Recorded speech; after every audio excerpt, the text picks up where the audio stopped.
Hi everyone, and welcome to Business and Community Northern Ireland's Environmental Benchmarking Survey. This is the How To webinar. My name's Catherine Campbell, and I'm an environmental advisor here at Business and Community, and I manage the survey. I'm joined here today with my colleagues, Keelan and Hannah, and also I'm delighted to introduce you to Rob Hanley from Coca-Cola HBC. Coca-Cola is our new sponsor of the survey in 2025, and Rob's going to take you through later Coca-Cola's sustainability journey and how the survey has helped them with this.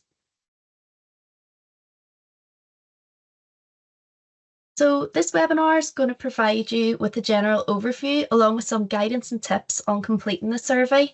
And I'm going to briefly go through the changes that we've made of the survey questions in 2025 as well. If you do have any questions as we go along, please just use the question and answer function, and my colleagues will answer these throughout the webinar. And we're going to pick up any unanswered questions at the end during the Q&A session as well. You can also email these to us at environment@bitcni.org.uk, and we will answer your questions after the webinar. The survey, it's a free online self-disclosure exercise, and this is the 27th year that it's running. So why take part in the environmental benchmarking survey? So this survey process, it enables organisations to examine their performance and to drive continuous improvement. You can see here on the screen some of the key reasons why organisations participate.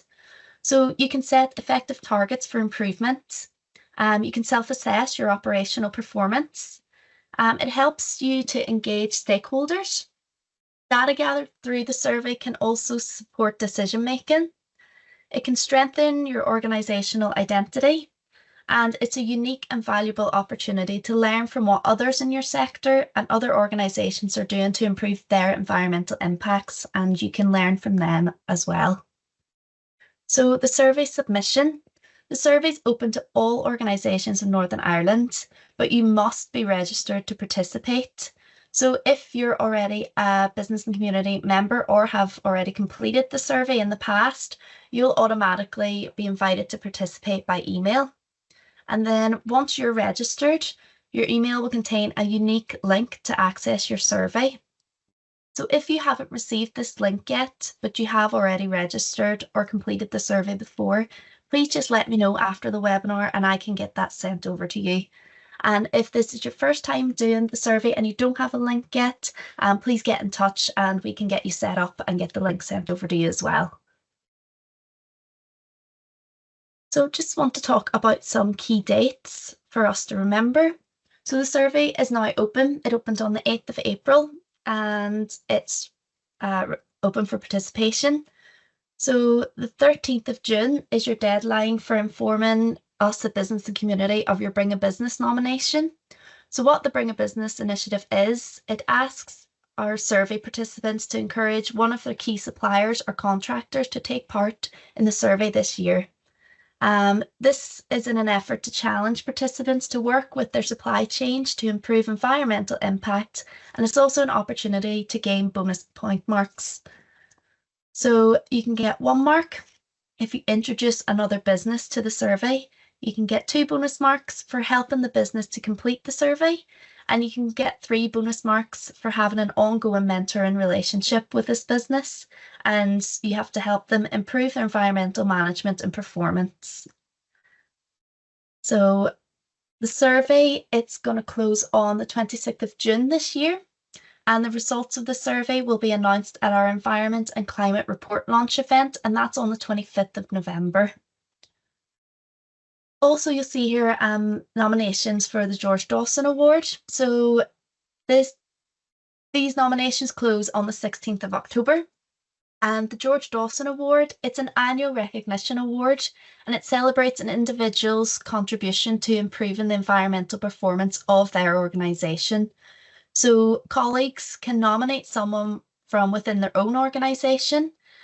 Usually you don't tell the person, so it's a surprise at the awards when they win it. And the nomination form can be found on the survey webpage of the Business and Community website.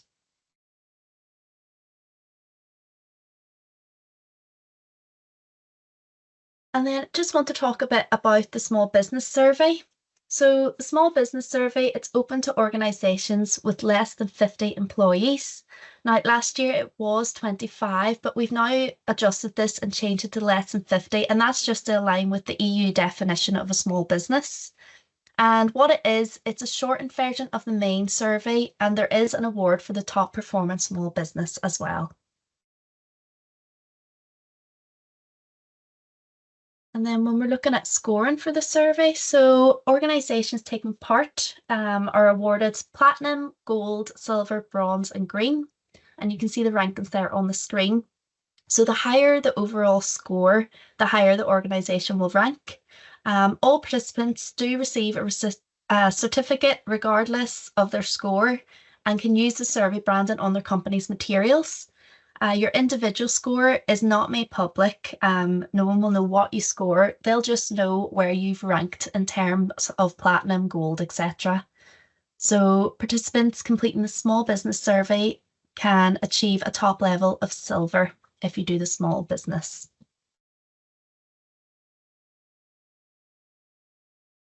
And then there is 3 sections in the survey. So you've got your corporate strategy, your environmental management, and your environmental performance and improvement. So first looking at your corporate strategy, section 1. So this explores if environmental issues are considered in the strategic decision-making process, and then how senior leaders are involved. And finally, you then explore how you engage with your stakeholders, your employees, your customers, and your supply chain on environmental issues. Your section 2, the environmental management section. This focuses on a formal environmental management system and the different elements of it. So for example, your environmental policy. So it is, so it's one section, but if you respond yes, that you have an environmental management system in place that has been externally certified, say you have ISO 14001 or BS 8555, or an equivalent standard, you'll be asked what standard it is, and you'll have to prove that you have, and you'll automatically receive full marks for that section then, because you're externally verified. And don't worry if you haven't been as well, it goes through each question, so you can gain nearly all the marks. It's just full marks if you are externally verified. And then section 3, so your environmental performance and improvement. This is the largest section in the survey. It's worth 72% of the whole overall survey, and it is the most time-consuming part to complete.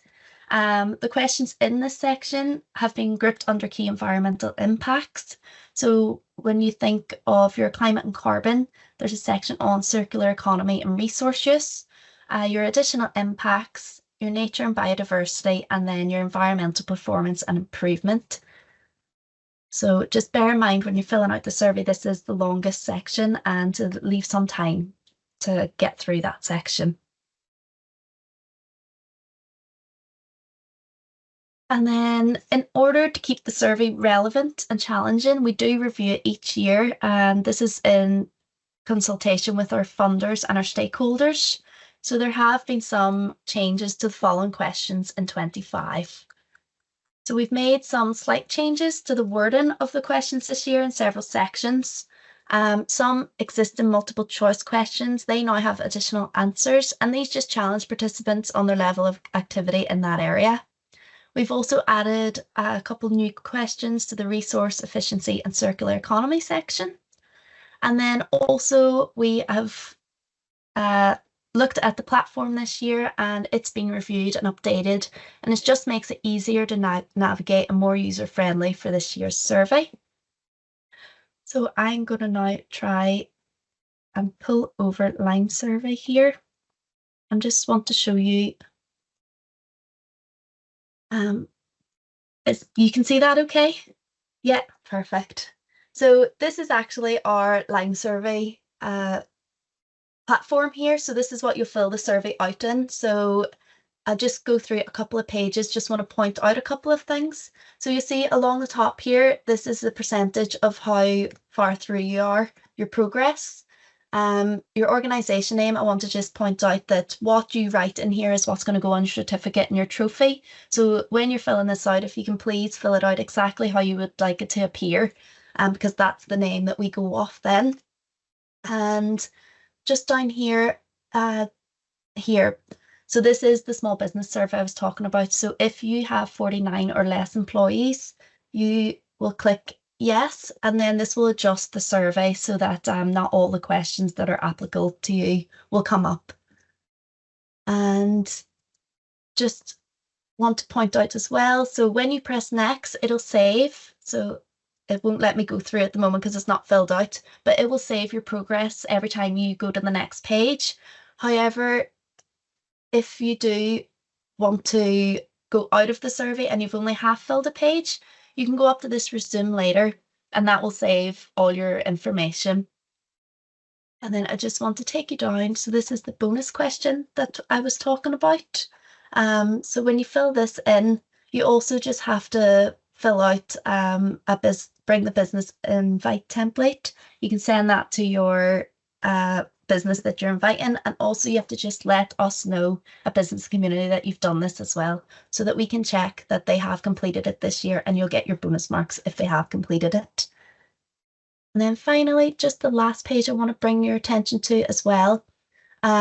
So just some people would submit this not knowing that it actually closes the survey. So once you're completely finished, you will click yes and then press submit, and this sends it to us, and then it closes the survey so you can't access it again. So just want to bring your attention to that as well.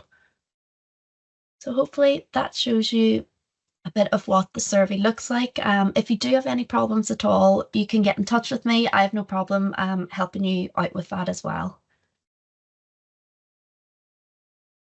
And now just a couple of tips as well. So tips for completing the survey. As I said, it's a long survey, so do leave plenty of time, because some people, will get stressed. There is I think it's 72 questions. So just leave yourself enough time to get through it all. Don't miss out on your extra points for Bring a Business. This can push you over into the ranking, and maybe you can get a higher place. And then also normalize your data wherever possible. We've got your additional impact question as well. So if you can focus on the most significant additional impact of your organization, because you can only talk about one. So the most significant to you. All the questions do have the question help button.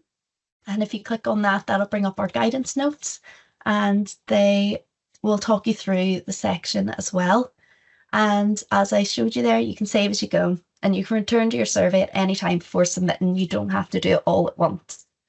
And there is our email, so environment@bitcni.org.uk. So if you have any queries or issues completing the survey, please do just get in touch. And I absolutely don't mind running through with you and helping you out with navigating through it. So now I'd like to introduce Rob Hanley from Coca-Cola HBC. Coca-Cola has been a strong performer in the survey, and I'm absolutely delighted today that Rob's going to share their sustainability journey with us and give us an insight on how completing the survey has helped guide and demonstrate their environmental achievements. So I'll hand it over to you, Rob. If you just let me know, I can next your slides when you need it. Yeah, you can fire ahead. Thanks, Catherine. I really appreciate it. And thanks for having me. Can you hear me okay? Yeah. Well, yeah, look, thanks for having me today. I won't take too much time, but it's more, I think we can talk about our sustainability journey, but I think it should be couched in the fact that, we've been part of Business in the Community for a number of years and participated in the survey, and it really has helped us reflect on where we're going in terms of our environmental footprint and our sustainability strategy going forward. And I think throughout the process, I think in terms of the rigor and the structure that the survey gives you in terms of benchmarking and where you need to be, but also I think the engagement and just the practical learnings and dialogue you can have with other leading companies in this space or in other sectors that you might not interact with on a day-to-day basis. I think taking those opportunities as well to engage with people is absolutely key. And I know from just speaking to colleagues in terms of their experience of the survey over the last few years, what's been really of value to them is getting that opportunity to take an opportunity at a business in the community forum to engage with other companies and see what have they done, what's worked well. And obviously the team in BITC have been really supportive in terms of practical supports as well to try and help kind of move things along. So yeah, look, in terms of ourselves, we're a Coca-Cola Hellenic beverage company. We've a really proud history in Northern Ireland. We've been producing the full range of Coca-Cola products and our own products locally since 1939. And at our production facility in Knockmore Hill in Lisburn, we've nearly kind of 550 people, nearly 1,000 people overall across the island of Ireland, and we'd serve exclusively north and south in terms of the drinks market here. And look, we are growing, but with that, is really important that we never lose sight of our sustainability journey. And fundamental to our growth overall is that overarching goal to, I suppose, to do as best we possibly can when it comes to sustainability. And I'm not going to stand here and preach to people and say we're absolutely perfect. We're not. I think there's always things to improve on. But we do feel the weight of being a large employer and a large operation that we need to see about how we can hopefully lead the way in certain areas and then learn from others on our sustainability journey in that respect. So, Catherine, if you don't mind, I might pop on to the next slide. Thanks, Emil. Um, and I guess, as I said, sustainability is fundamental to our growth, and we are driven by an overarching goal to achieve net zero emissions across our value chain, both directly and indirectly, by 2040. And we've made some good progress in some areas. I won't go through absolutely everything, but to highlight a few things, we've switched all our products, which are the type of plastic that we use, rPET, to 100% recyclable since 2024, which is well ahead of what our kind of group targets would have been. You might see in supermarkets when you're picking up some of our products, we've removed most of the plastic wrapping and packaging and adopted lightweighting ways. Actually, that the cans have gone from the kind of the heavier materials to slender cans, essentially reducing the amount of packaging that could be of used, and looked for more cardboard options. We've also sought to convert our car fleet to 100% EVs by 2026. And we're working with our supply chain. So we produce, we distribute, and then we work with retailers and wholesalers in terms of on trade distribution and in hospitality. So working with all those different customers to understand how can we advise, support, and look at new kit essentially that is more energy efficient, has an impact on their bottom line and also their sustainability strategy. So trying to kind of create that ripple effect. And then in terms of bigger ticket stuff, we've had an opportunity to participate and help drive the deposit return scheme in the Republic of Ireland. This is about essentially everyday users of products being able to bring their packaging back through reverse vending machines, which helps create a truly circular economy and creates a better recyclate when it comes to reducing and reusing plastic and aluminium cans. And that's been really successful to date in the Republic of Ireland. And we're looking to try and take those learnings from that scheme and apply it to Northern Ireland. That scheme is due to come into force in October 2027. So that's being designed at the moment. So a big kind of part of my work at the moment is making sure we can, I suppose, educate people to see what's worked really well in the south and how can we apply that to the north, I suppose, to achieve a world-class recycling system for Northern Ireland. And I think there's some learnings there within that space that have really worked well for the south, and it's what we can see to replicate in the north itself. And that circular economy, there's kind of big aspirations in that space across the environment sector, but it's really hard to achieve it in reality. And I think something like the deposit return scheme is a really important, I suppose, unifying policy, because it brings retailers, it brings producers, it brings everyday, consumers of products to the fore, and everyone has to change their behavior. Everyone has to change their models. And yes, it's complex and it's challenging, But I think anything to do with reducing environmental footprint and sustainability, it's not easy, but I think it's worth it in the long run if you can be as strategic as possible and look to invest in the right areas. So deposit return scheme is one key one I wanted to highlight.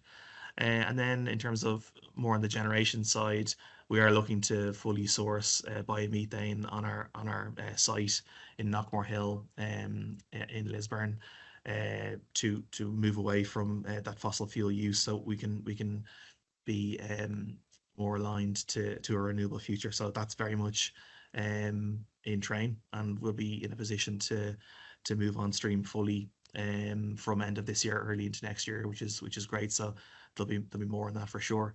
So that's just a quick snapshot of in terms of, I suppose, the key areas both internally, and then also how we're looking to move the dial as a player within the industry as well, externally as well. So and then the next slide, if you don't mind, Catherine, is my last one. I won't bore anyone else for that much longer, but I guess while the survey is very much, I guess, focused on the environment, we think, there's no reason why anyone's sustainability strategy as a whole can't encompass the community and social impact within that, because it's so interlinked. So there's a few things that we've done in terms of community action, which is directly or indirectly linked to environmental impact as well.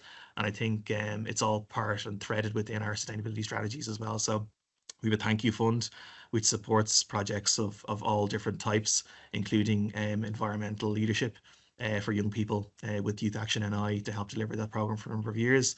We work with Food Cloud in the Republic of Ireland and Fair Share in the north in terms of providing financial support, product donations, and volunteer hours in terms of those really important charities when it comes to food waste and reuse. We also work with 30 Under 30 and Keep Northern Ireland Beautiful, just to help play our part fostering collaboration and connection when it comes to young people and a sustainable future, because every voice is absolutely critical in terms of how we shape where we want to go to for a sustainable future. So while the community stuff isn't absolutely critical for the environment survey, everything that you do from a sustainability point of view strategically, I think, has to be knitted in that ESG umbrella, and I think the community and social impact is so important. So I thought it would be remiss of us not to mention that as well. So that's kind of a really, really quick snapshot of where we are in terms of our sustainability priorities as an organization. But I would just reiterate, both in terms of the rigor, the structure, the framework that the survey gives, and the benchmarking that it provides year on year is really, really important to our organization.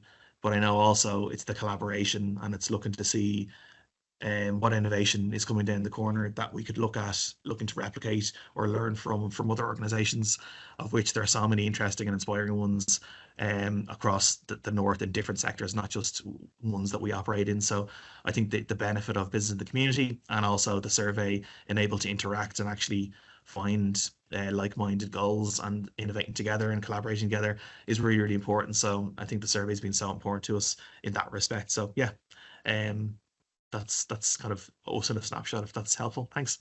No, that's brilliant. Thank you, Rob.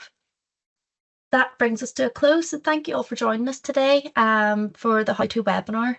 I hope you found this session informative and helpful, and it's clarified how to approach your submission this year. A big thank you as well to our speaker, Rob, for sharing such valuable insight to their sustainability journey and how the survey has supported your progress too. That's a good insight for everyone to see how it can help. And as a reminder, the survey is now open and your unique participation link should be in your inbox. But please get in touch with me if you have any questions or need any support to complete your survey. And as well, all information on the survey can also be found online on our website, and you can download the full questionnaire, small business questionnaire, guidance notes, and the sign-off sheet, all from our resource section. And we're really, really looking forward to seeing your submissions and continuing to support you on your sustainability journey. So thanks again and best of luck with it.